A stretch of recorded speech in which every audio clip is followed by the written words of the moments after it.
सभी लोगों और परिवारों के प्रति पहले जनवरी में और फिर पिछले महीने हम आपकी भारत यात्रा की प्रतीक्षा कर रहे थे, लेकिन दुर्भाग्यवश दोनों ही बार यात्रा स्थगित करनी पड़ी।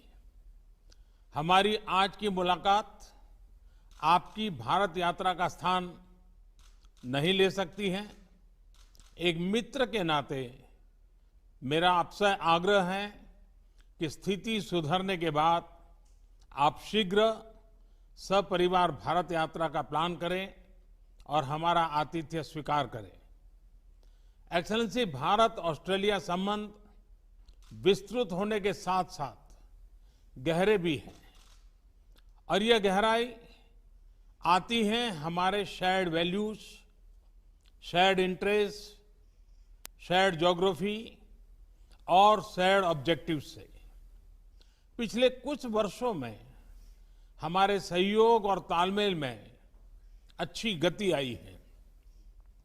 यह सौभाग्य की बात है कि हमारे संबंधों की बागडोर का एक छोर आप जैसे सशक्त और विजनरी लीडर के हाथ में है। मेरा मानना है कि भारत और ऑस्ट्रेलिया के संबंधों को और सशक्त करने के लिए ये परफेक्ट समय है, परफेक्ट मौका है। अपनी दोस्ती को और मजबूत बनाने के लिए हमारे पास असीम संभावनाएं हैं। ये संभावनाएं अपने साथ चैलेंजेस भी लाती हैं। चैलेंजेस की किस तरह इस पोटेंशियल को वास्तविकता में ट्रांसलेट किया जाए ताकि दोनों देशों के नागरिकों, बिजनेसेस, एकेडमिक्स, रिसर्चर्स इत्यादि के बीच लिंक्स हो और जो और मजबूत बने। कैसे हमारे संबंध अपने क्षेत्र के लिए और विश्व के लिए एक फैक्टर ऑफ स्टेबिलिटी बने, कैसे हम मिलकर ग्लोबल गुड के लिए कार्य करें, इन सभी पहलुओं पर विचार की आवश्यकता है। एक्सेलेंसी, समकालीन विश्व में देशों की एक दूसरे से अपेक्षाएं और हमारे नागरिकों की हमसे अपेक्षाएं बढ़ गई हैं।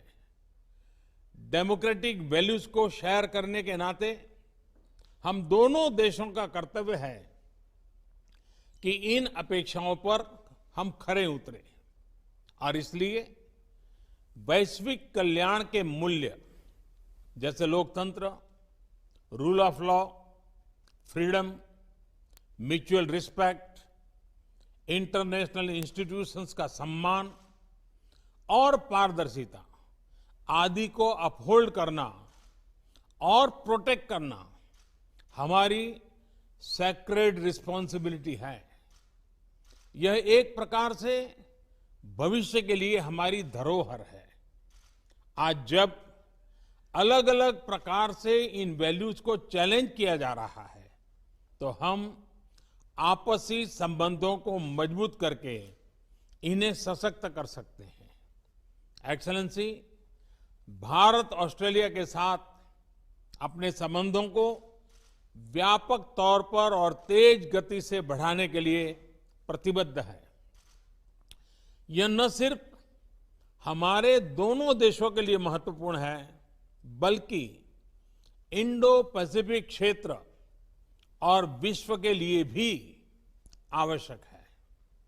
मुझे प्रसन्नता है कि हमारे विभिन्न इंस्टीट्यूशनल डायलॉग्स हमारे संबंधों को और सब्सटेंस प्रदान कर रहे हैं। दोनों देशों के बीच निरंतर उच्च स्तरीय एक्सचेंजेस भी हो रहे हैं। व्यापार और निवेश भी बढ़ रहा है। लेकिन मैं ये नहीं कहूंगा कि मैं इस गति से, इस विस्तार से संतुष्ट हूं।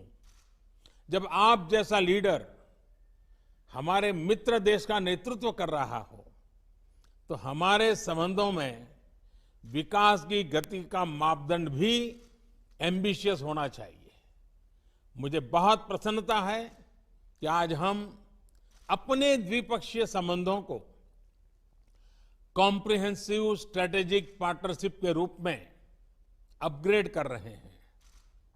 वैश्विक महामारी के इस काल में हमारी कॉम्प्रिहेंसिव स्ट्रेटेजिक पार्टनरशिप की भूमिका और महत्वपूर्ण रहेगी। विश्व को इस महामारी के आर्थिक और सामाजिक दुष्प्रभावों से जल्दी निकालने के लिए एक कोऑर्डिनेटेड और कोलैबोरेटिव अप्रोच की आवश्यकता है। हमारी सरकार ने इस क्राइसिस को एक अपॉर्चुनिटी की तरह देखने का निर्णय लिया है। भारत में लगभग सभी क्षेत्रों में व्यापक रिफॉर्म्स की प्रक्रिया शुरू की जा चुकी है।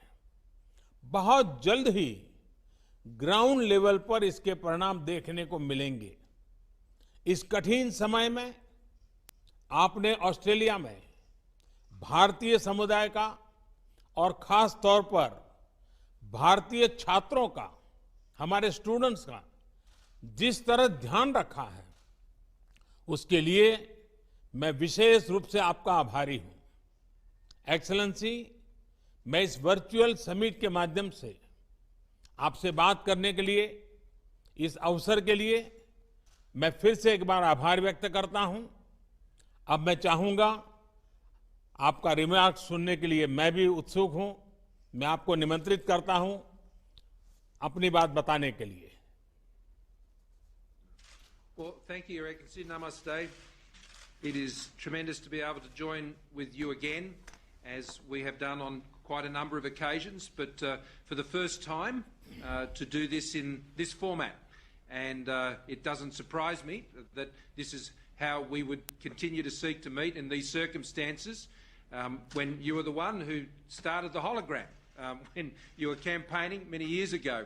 And so if maybe the next time we can have a hologram of Your Excellency here in Australia, and likewise we could have President Jokowi as well, because he similarly used that technology. And with a country as vast as yours, you have always been a pioneer in the area of technology for India, and today is another good example of that. Your Excellency, can I thank you for your leadership, not just within India, but more broadly throughout the G20, the Indo-Pacific, and the stabilising and constructive and very positive role that you have played in these very difficult times.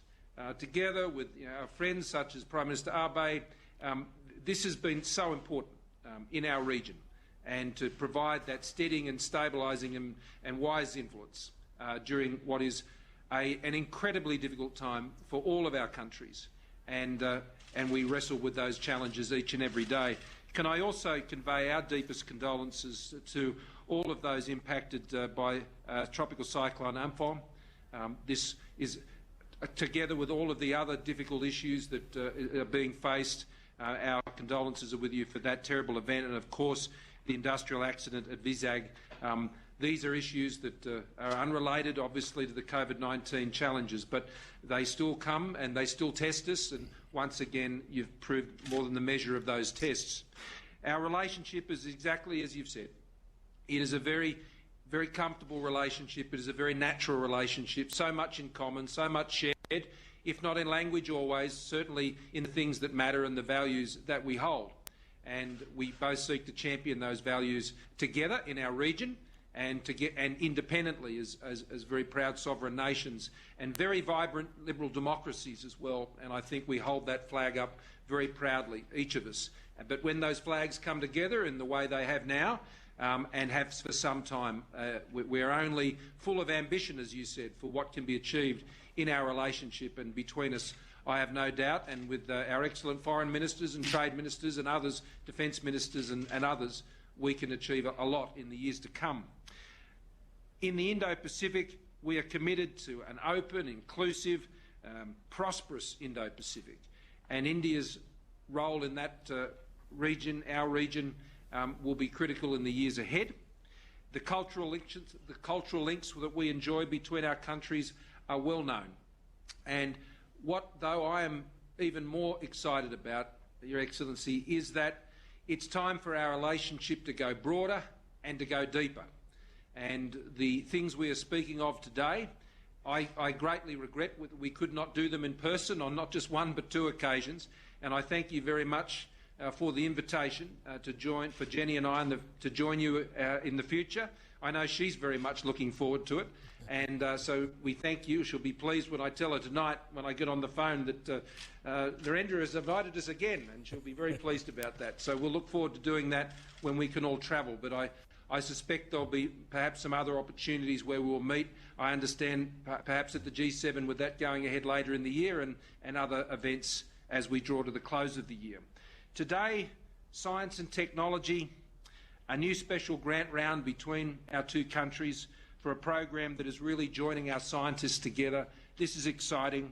A joint declaration on a shared vision for maritime cooperation in the Indo-Pacific. We share an ocean, and we share responsibilities for that ocean as well. Its health, its well-being, its security, and the relationship we're forming around those issues in our maritime domain, I think, is the platform for so many other things between our countries. The mutual logistics support arrangement and a defence science and technology implementing arrangement. These are the substantial things that good friends develop together that provide the opportunity for the many other commercial opportunities that come our way. In a time like this, we want to deal very much with friends and trusted partners, and this is a partnership which has stood the test time and again, and is during the course of this current crisis. We share a vision for open, free, rules-based multilateral systems in our region, whether that's in the health area or it's in trade or in other places. We engage in those as confident but sovereign nations, advancing, of course, our own interests and mindful of our own domestic challenges. And I think you've navigated that path incredibly well, and we thank you for the way you continue to engage in those fora in such an open and honest and transparent way. The trade and investment flows between our country are not where you or I would both like them to be, but they are growing, and they can grow a lot faster. But I think the comprehensive strategic partnership that we are forming today, going to a whole new level of relationship, will continue to build the trust, because we want commercial and trading relationships that are built on trust. We already see a great movement of peoples in normal times between our countries, and I thank for your comments about the hospitality that is extended to Indian students here in Australia, and we want to continue to see that happen. And we want to see Australian students studying in India as well, as we support and would like to support through the programs that we run here from Australia. I also want to commend India on its leadership in these multilateral forums, particularly on taking over chair of the World Health Organisation's executive board. This is a very important time to be chairing that executive board, and I have no doubt that the way that will be led under India's leadership will be critical to how we deal with the many difficult problems that we are encountering globally, particularly in the health area. So as we announce agreements also in cyber and science and infrastructure, trade and education, this is a grand portfolio of specific and very practical arrangements that give form and substance to the comprehensive strategic partnership. You and I have both, you for much longer, have been dealing in these international issues for a long time, and there are many relationships and partnerships, but we know they don't come to anything if we don't put in the practical building blocks and agreements that sit under the relationship that actually contribute to the prosperity and the progress of the relationship between our two countries. So today is a very good opportunity to extend that.